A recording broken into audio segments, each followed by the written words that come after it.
Now after these things, word came to Joseph that his father was ill, and he took with him his sons Manasseh and Ephraim. And when they said to Jacob, "Your son Joseph is coming to see you," then Israel, getting all his strength together, had himself lifted up in his bed. And Jacob said to Joseph, "God, the ruler of all, came to me in a vision at Luz in the land of Canaan, and gave me his blessing, and said to me, Truly, I will make you fertile and give you increase and will make of you a great family of nations, and I will give this land to your seed after you to be their heritage forever.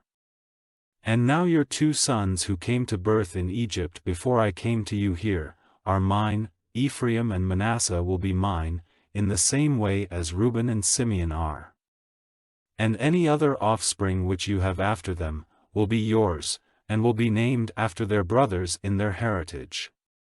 And as for me, when I came from Paddan, death overtook Rachel on the way, when we were still some distance from Ephrath, and I put her to rest there on the road to Ephrath, which is Bethlehem.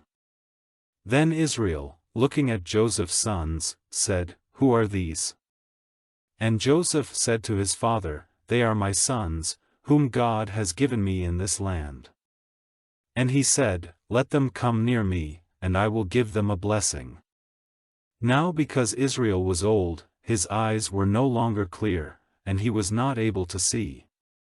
So he made them come near to him, and he gave them a kiss, folding them in his arms.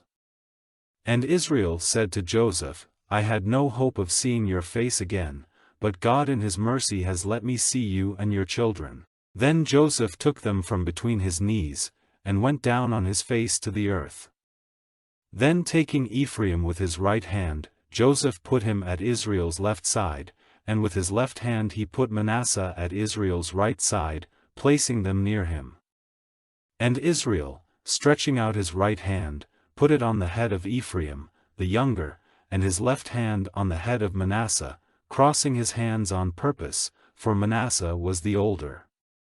And he gave Joseph a blessing, saying, May the God to whom my fathers, Abraham and Isaac, gave worship, the God who has taken care of me all my life till this day, the angel who has been my Savior from all evil, send his blessing on these children, and let my name and the name of my fathers, Abraham and Isaac, be given to them, and let them become a great nation in the earth.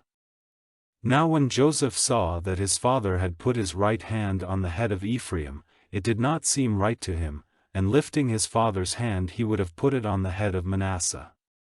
And Joseph said to his father, Not so, my father, for this is the older, put your right hand on his head. But his father would not, saying, I am doing it on purpose, my son, he will certainly become a nation and a great one, but his younger brother will be greater than he, and his seed will become a great family of nations.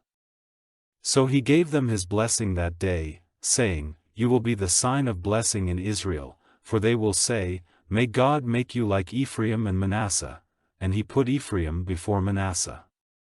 Then Israel said to Joseph, Now my death is near, but God will be with you, guiding you back to the land of your fathers.